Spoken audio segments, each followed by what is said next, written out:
A beautiful day for the class of 2021. Commencement for the College of Health Sciences graduate programs. Extremely exciting. I was telling my family when we were heading here that it still feels surreal. These past 2 years kind of flew by, but I'm extremely excited to achieve my goals today.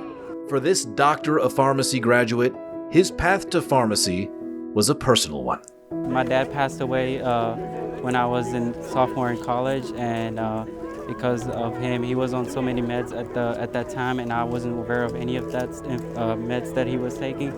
So that kind of brought me into the world of pharmacy.